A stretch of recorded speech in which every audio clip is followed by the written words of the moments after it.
जब भेड़ियाबाज दल के लोग वहां से गए तो वाशिम चलकर आगे आया और उसने ध्रुव की तरफ देखकर मुस्कुराते हुए कहा, जाम्बूल तालाब के इस मुकाबले के इस नतीजे के लिए हम तुम्हारा बहुत बहुत शुक्रिया अदा करते हैं ध्रुव।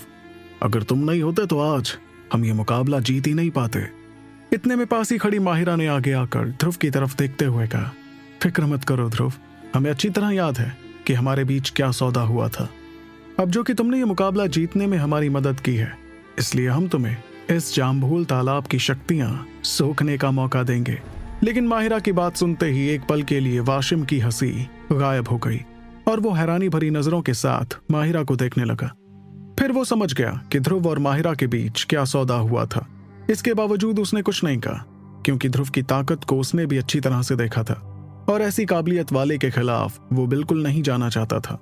उसके बाद माहिरा कुछ लोगों के साथ पहाड़ी इलाके में मौजूद छोटे तालाब के पास गई। जैसे जैसे वो लोग उसके करीब जाते जा रहे थे, वैसे वैसे ध्रुव को उस जगह पर मौजूद मातृ और पितृ शक्तियां महसूस होने लगी। इतने में वाशिम ने उस जाम्बूल तालाब की तरफ देखकर भरते हुए कहा, जब मैंने पहली बार इस जाम्बूल तालाब को ढूंढा था, तब इसकी रक्षा एक बहुत ही ताकतवर तिलस्मी जानवर कर रहा था। फिर हम दोनों के बीच एक खतरनाक मुकाबला हुआ, जिसमें न सिर्फ मैं उस तिलस्मी जानवर को नहीं हरा सका, बल्कि मुकाबले की हलचल से वो कमबख्त बब्बल भी यहाँ आ गया। उसके बाद हम दोनों ने मिलकर उस तिलस्मी जानवर को बुरी तरह जख्मी किया और यहाँ से खदेड़ भगाया। लेकिन यही वजह थी कि हम दोनों ही इस जाम्बूल तालाब का इस्तेमाल नहीं कर पाए। इस बारे में सुनकर ध्रुव भी थोड़ा हैरान हुआ। वो भी सोचने लगा कि आखिर ऐसा कौन सा तिलस्मी जानवर था जिसे संभालने के लिए शक्ति समर्थ रैंक के 2 महारथी योद्धा लग गए थे। तभी वाशिम गौर से उस जाम्बूल तालाब को देखने लगा और कुछ पल खामोशी में सोचने के बाद उसने कहा, मैं पहले ही इस जाम्बूल तालाब की शक्तियों का अंदाजा लगा चुका हूँ और मेरे हिसाब से इसमें मौजूद शक्तियाँ 4 लोगों के लिए काफी रहेंगी। लेकिन अब जो कि माहिरा तुम्हें वादा कर ही चुकी है कि एक जगह तुम्हारी रहेगी, तो हम इस वादे से पीछे नहीं हटेंगे।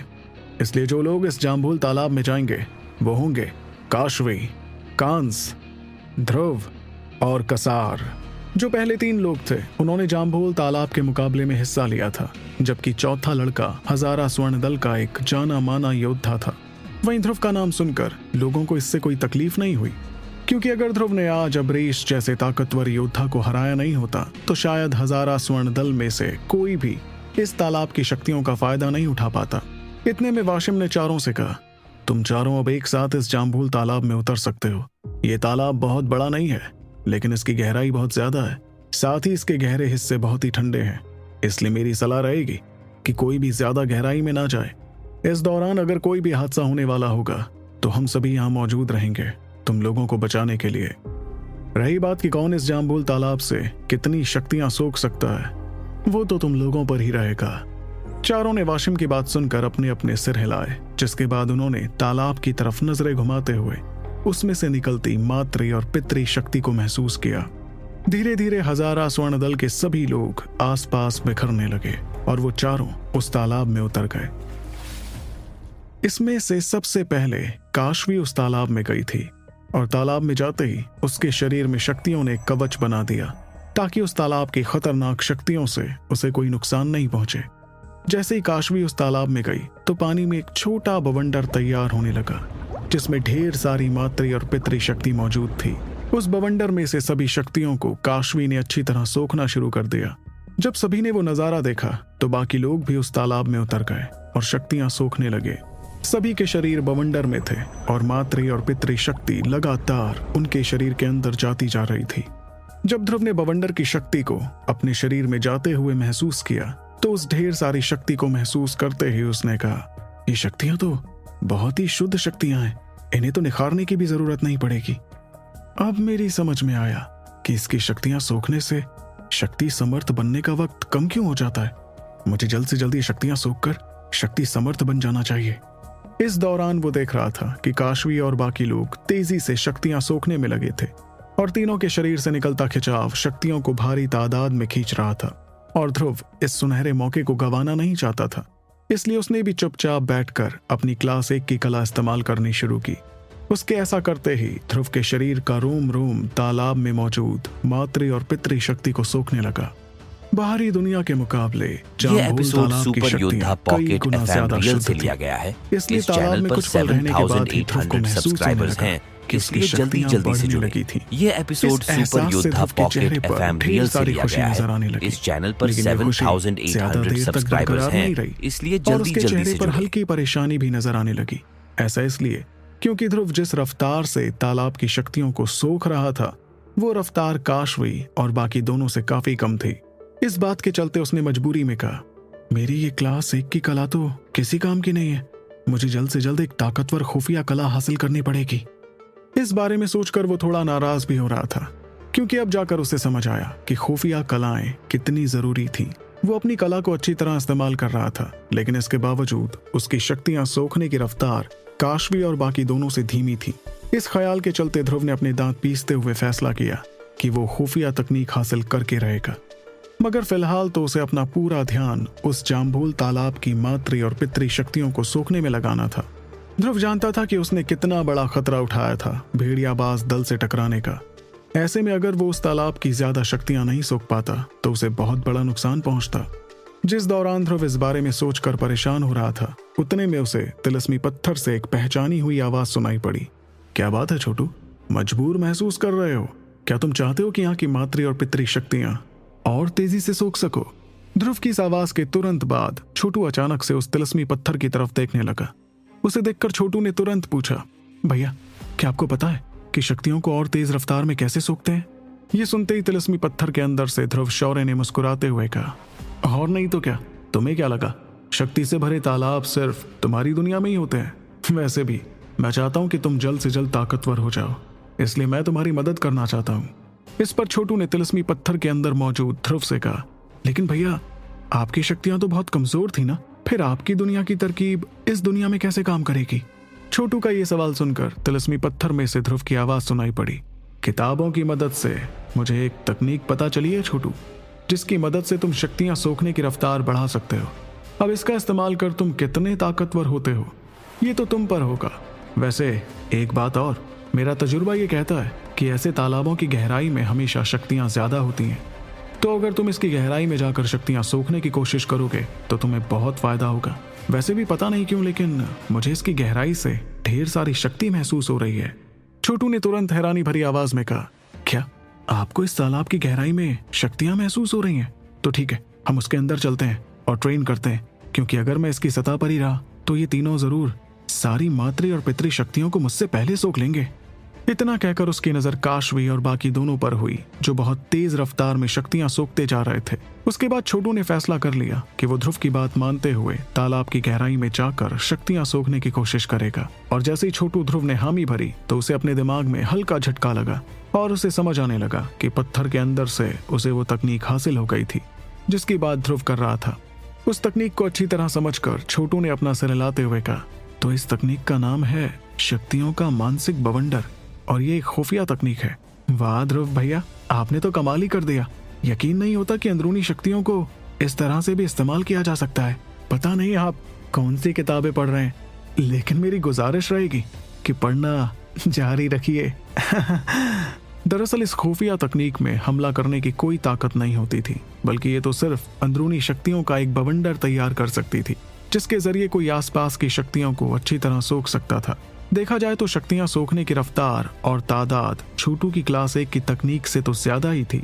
शक्तियों का मानसिक बवंडर बनाना ज्यादा मुश्किल नहीं था, लेकिन ऐसा करने के लिए छोटू ध्रुव को शक्तियों के रास्तों का ध्यान रखना था, नहीं तो उसके शरीर की शक्तियां उसे जख्मी कर देती। फिर ध्रुव ने अपने चक्र से अंदरूनी शक्तियां निकालते हुए उसे धीरे धीरे एक बवंडर में बदल दिया। शुरू में तो वो 2 बार नाकाम हुआ, लेकिन तीसरी बार में वो अंदरूनी शक्तियों का बवंडर बनाने में कामयाब रहा।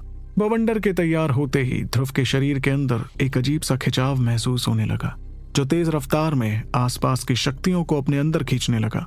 हर कोई देख पा रहा था कि तालाब में मौजूद मातृ और पितृ शक्तियां तेजी से ध्रुव के शरीर में जाने लगी थीं।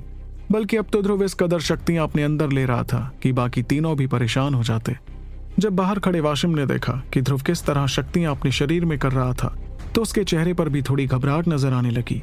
वहीं तालाब में मौजूद काशवी और बाकी दोनों भी घबराने लगे, क्योंकि इस रफ्तार से तो तालाब की बची कुची सारी शक्तियां ध्रुव ही सोख लेता। मगर ध्रुव तो लगातार सतह पर ही शक्तियां सोखता गया, क्योंकि वो अपनी इस तकनीक पर काबू पाना चाहता था। तालाब की गहराई में ज्यादा शक्तियां होती, इसका मतलब उसके लिए ये तकनीक अच्छी तरह काबू करना काफी मुश्किल हो जाता। इसलिए ध्रुव खुद को थोड़ा और ये एपिसोड सुपर योद्धा पॉकेट FM रियल से लिया गया है। इस चैनल पर 7,800 सब्सक्राइबर्स हैं, इसलिए जल्दी जल्दी से जुड़े। ये एपिसोड सुपर योद्धा पॉकेट FM रियल से लिया गया है। इस चैनल पर 7,800 सब्सक्राइबर्स हैं, इसलिए जल्दी जल्दी से उसका रैंक बढ़ा दिया था। वैसे तो ध्रुव इतने में रुकने वाला नहीं था, लेकिन वो भी जानता था कि शक्ति समर्थ बनने के लिए उसे और बहुत सी शक्तियों की जरूरत पड़ती। ध्रुव ये समझ गया था कि शक्ति समर्थ बनने के लिए उसे सही जगह मिल गई थी। इसी तरह ध्रुव अगले आधे घंटे तक तो शक्तियों को सोखता गया, और तब जाकर उसने रुकना सही समझा। तभी उसे तिलिस्मी पत्थर के अंदर से ध्रुव शौर्य की आवाज सुनाई पड़ी। छोटू, तुमने सतह की बहुत शक्तियां सोख ली हैं, अब जाकर नीचे तो देखो कि वहां की शक्तियां कितनी ज्यादा हैं। ये सुनकर छोटू ने अपना सिर हिलाया और वो मुस्कुराते हुए जाम्भोल तालाब की गहराई में जाने लगा। कायदे से उसे भी इस बारे में जानने में काफी दिलचस्पी थी कि तालाब की गहराई में मौजूद शक्तियों को सोखकर वो कितना ताकतवर बन जाता। इस दौरान वो अंदर जाते हुए देखता गया कि धीरे धीरे तालाब के अंदर की रोशनी गायब होने लगी और गहराई में उसे अंधेरा नजर आने लगा। ध्रुव उस वक्त ही समझ गया था कि जाम्भोल तालाब की गहराई में जाना बिल्कुल भी आसान नहीं होने वाला था, और जैसा कि उसने सोचा था वैसा ही हुआ। ध्रुव महसूस कर पा रहा था कि नीचे जाते हुए पानी और ज्यादा ठंडा होने लगा था, जैसा कि वाशिम ने सभी से कहा था। और जब ध्रुव और गहराई में पहुंचा तो उसने महसूस किया कि शरीर जमा देने वाली ठंडी शक्तियां वहां पर मौजूद थीं। ऐसी शक्तियों से बचने के लिए ध्रुव को तुरंत अपनी शक्तियां निकालकर खुद को ढकना पड़ा। इतने में ध्रुव ने कड़कड़ाती ठंड महसूस करते हुए कहा, भैया, इस तालाब की गहराई तो कुछ ज्यादा ही ठंडी है। अगर यही चलता रहा तो शायद मैं कुछ देर में जम जाऊंगा। मुझे लगता है कि अब हमें वापस चलना चाहिए। इस पर उसे तिलिस्मी पत्थर के अंदर से आवाज सुनाई पड़ी, बस हम पहुंच ही गए हैं छोटू। मैं महसूस कर पा रहा हूं कि वो ढेर सारी शक्तियां बस थोड़ी दूरी पर हैं। अब जो कि तुम इतना आगे आ ही गए हो तो थोड़ी और ठंड झेल लो, क्योंकि बात ताकतवर बनने की है। उसकी बात सुनकर छोटू अपनी नजरें उस अंधेरे की तरफ करने लगा, जहां देखकर वो सिर हिलाने के अलावा और कुछ नहीं कर पाया। फिर उसने अपने दांत कड़कड़ाते हुए गहराई में जाना जारी रखा। कुछ पलों में छोटू को महसूस हुआ कि आसपास की ठंडी कमजोर पड़ने लगी। इस बात से वो थोड़ा हैरान भी हुआ, लेकिन इस बदलाव को महसूस कर वो गौर से आसपास देखने लगा। इस वक्त उसके शरीर की शक्तियां बहने लगी थी, क्योंकि उसे नहीं पता था कि आखिर ये बदलाव किस वजह से आया था। ऊपर से उस जगह के अंधेरे को देखकर छोटू सावधान रहने से खुद को नहीं रोक पाया। जब ध्रुव ने आसपास नजरें घुमानी शुरू की तो उसे अंधेरे से भरी जगह पर अचानक एक छोटी सी रोशनी नजर आई। उस रोशनी को देखकर ध्रुव की आंखें हैरानी में बड़ी हुईं और उसने देखा कि असल में वो तालाब की गहराई में बनी एक गुफा के अंदर आ गया था। तालाब की वो गुफा बहुत बड़ी नहीं थी, लेकिन ध्रुव को ताज्जुब इस बात से हो रहा था कि उस गुफा की शुरुआत में ही तालाब का पानी रुक रहा था। यही वजह थी कि तालाब का पानी उस गुफा के अंदर नहीं जा रहा था। ध्रुव हैरानी भरी नजरों के साथ उस गुफा को देखता गया, क्योंकि उसने बिल्कुल उम्मीद नहीं की थी कि इस तालाब की गहराई में ऐसी कोई गुफा भी मौजूद होगी। फिर ध्रुव का ध्यान उस गुफा के बीचों बीच पड़ा, जहां उसे नीले रंग की रोशनी तैरती हुई नजर आ रही थी। उस रोशनी के अंदर एक सांप की परछाई दिखाई देने लगी। नीले रंग की रोशनी देखते ही ध्रुव थोड़ा घबराने लगा, और उसे अब जाकर महसूस हुआ कि जो शक्तियां उसके ध्रुव भैया को महसूस हो रही थीं, वो असल में उस गुफा के अंदर से ही आ रही थीं। इसी के साथ उसने हड़बड़ाते हुए तिलिस्मी पत्थर की तरफ देखकर कहा, ये आखिर है क्या चीज? ध्रुव भैया, आप कहाँ ले आए मुझे? ये नीले रंग का चमकता सांप न जाने इस जाम्भोल तालाब की गहराई में क्या कर रहा है। इस पर तिलिस्मी पत्थर के अंदर से उसे आवाज सुनाई पड़ी, नीले रंग का चमकता सांप तालाब की गहराई में। शायद मैंने इसके बारे में किसी किताब में पढ़ा था। ये एपिसोड सुपर योद्धा पॉकेट FM रियल से लिया गया है। इस चैनल पर 7,800 सब्सक्राइबर्स हैं, इसलिए जल्दी जल्दी से जुड़े। जिस चीज को देख रहे हो वो उस नील शैतान अजगर की आत्मा है छोटू। ये सुनते ही ध्रुव की आंखें खौफ से बड़ी हो गईं और वो घबराने लगा। वैसे तो वो नहीं जानता था कि आखिर नील शैतान अजगर कितना ताकतवर था, लेकिन उसे इतना जरूर पता था कि ऐसी खतरनाक जगह पर बसने वाली आत्मा कोई मामूली तिलिस्मी जानवर की आत्मा तो हरगिज नहीं होती, और मौजूदा शक्तियों के हिसाब से वो आत्मा शायद ध्रुव को कुछ ही पलों में मार डालती। इस बात की फिक्र ध्रुव को सताने लगी और उसने घबराते हुए कहा, आत्मा? भैया, ये आप मुझे कहाँ ले आए? मैं तो बस ताकतवर होना चाहता था और अब तो मैं शैतान के पास आ गया। अरे ये तो मुझे मारने के बाद मेरा शरीर तक सही सलामत नहीं छोड़ेगा। तो कैसे बच पाएगा ध्रुव इस नील शैतान अजगर के हमले से? और क्या ध्रुव इस तालाब में शक्ति समर्थ बनने में कामयाब हो पाएगा? जानने के लिए आपको सुनना होगा दीवानी नूंडी आरजे रिवांश के साथ सुपर योद्धा, सिर्फ पॉकेट एफएम पर।